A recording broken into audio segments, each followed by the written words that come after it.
Hello everybody. I hope everybody's having a good night, good day, good morning.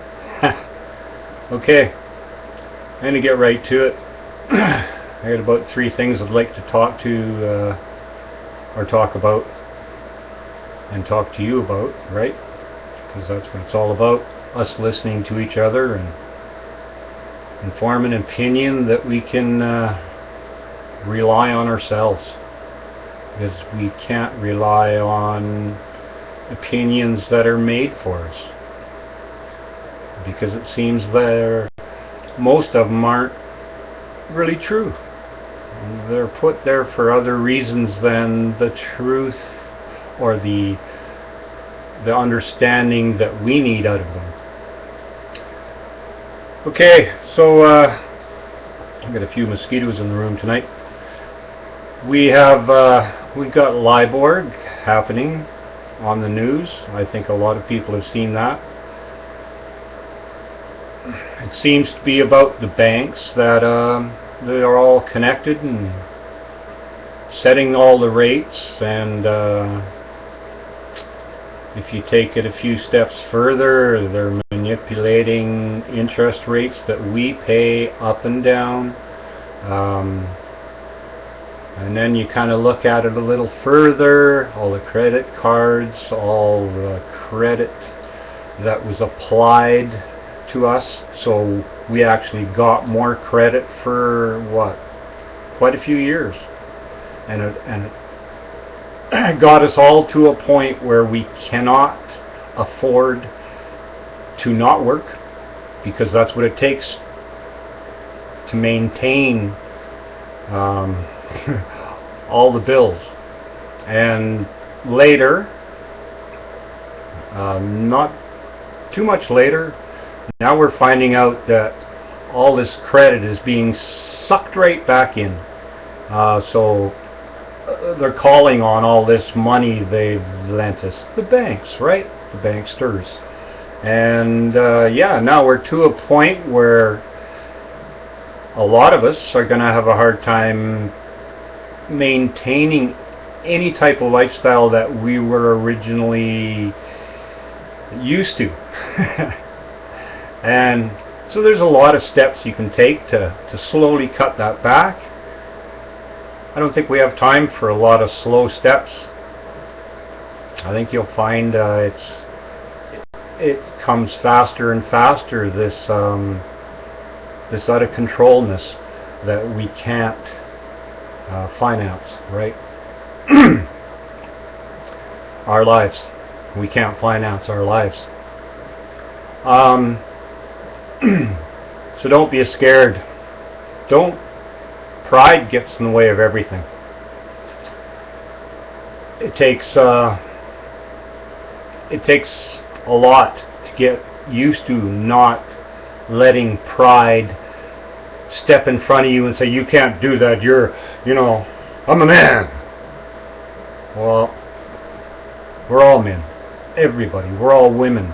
We're all people. We're all feeling. We need a lot. And we can do that for ourselves. We don't have to rely on anything other than ourselves and a small government. Right? Free enterprise. There's a lot of things. There's a lot of things coming that'd help us really excel in this. But a lot of it's being kept back, so we can't quite. I don't think it's going to happen in time to let us excel to that level that we need in our souls and hearts.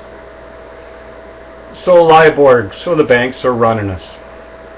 They're playing with our lives, up and downs. We all go through a lot of hardship because of a guy up there, somebody strokes a pen, decides what he wants to do, and we all of us pay for it. Okay, that's enough of LIBOR. Let's get on to GMOs and what we're finding out today in the GMO foods and how it's affecting our well, our farmers, I'd like to say our crops, but our crops are all contaminated with GMO, heavily. And so you got like 87% of the crops, approximately 87% of the crops are all GMO. Now they're finding out that this GMO produces and releases into your systems because everybody eats it. From the cows you're feeding it to the people you feed the cows to the people that eat the wheat, and all the food products from that corn, wheat. And so everybody is not very healthy because all the health of the real food has been took away to a genetically modified food that seems to need a lot of pesticides to stay productive, and it's really not that productive compared to some of the older strains before they're modified. Did quite well as long as they were farmed properly. So in a way you see it getting a lazier way of farming because they get bigger, they can spray, they don't have to, there's not as much manual labor, a lot of sitting in a tractor, stuff like that. We got animals dying from these GMO crops. I watched a release not too long ago about a herd of cattle that got into a GMO. Well, they were eating this crop for years, 10 years, 15 years, and the crop turned. The genetically modified grass had turned, and when it did, it gave off a cyanide, and the cyanide supposedly killed all the cows. And I can go on about our pine trees where the GMO forests and crazy squirrels in those forests, and I've seen a lot of information from the farmers showing the differences. I mean, it's not a good product. All the field edges, because of the sprays, everything's dead. You find birds, bugs, lots of stuff, right? Anything that kills like that should not be put on our foods, right? Okay. Now we should, I'm just going to talk about Canada for a little bit. Not for long. I see Canada as simply an arm of the United States. We're all the Queen's digits.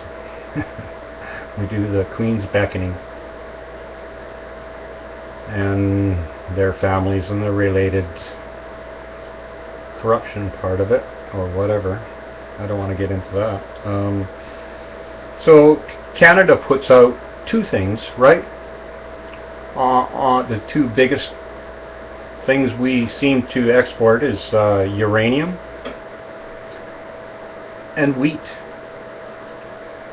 So then there's uranium. I can't think of any one good thing that we get out of uranium. I can think of a lot of bad things. A lot of bad things. And then there's wheat.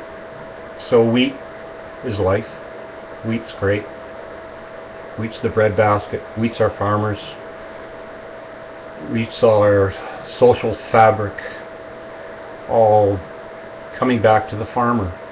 We've got to remember where all our food comes from. We've got to support this really big. Small farms, big farms, all farms, because it's all we're going to have left to produce our foods. And know these farmers, co-ops and whatever. So Canada's got a lot of problems too, but I'm more worried about the United States. If the people were all to wake up, we'd have a good chance. But as long as a lot of them stay asleep and can't understand the ramifications of the efforts made to construe the world in a different fashion than you're used to, like re-education camps. Re-education? Yeah. Whip. Okay, you got Ron Paul. Well, we don't really have Ron Paul, and we do. It seems like his lawyers are fighting to get him reinstated for the election, and I'm sure once his name hits the main ballot, it'd be a runaway. We all feel the same for liberty and justice and freedom. We the people. We've lost so much of that. We the people need it. It's going to be the better part when we all come together. We'll feel so much strength. We've been pushed so far apart, and it's going to be really hard, but we just got to start talking to each other. And once that starts happening, all in the same context, right? So everybody's concerned about our earth, about our earth, about our earth, and the people living on it, of course, as us. There's two things we got to be worried about, big time. Our earth is really complaining right now. A lot of earthquakes, a lot of volcanoes, a lot of sounds coming from our earth. It's moaning. It's in labor. It's gonna change drastically unless we can feed it an awful lot of love. This sounds all pretty simple. But you have to admit that love to everyone, to your earth, to everyone, to everything. It's a power that's not seen. It's much like a magnetic field. If you can let it out, let your love out, it'll change your life from the first day. After that, it just gets better. Okay, everybody. I think I've run almost too long. Thanks. I'll talk to you soon.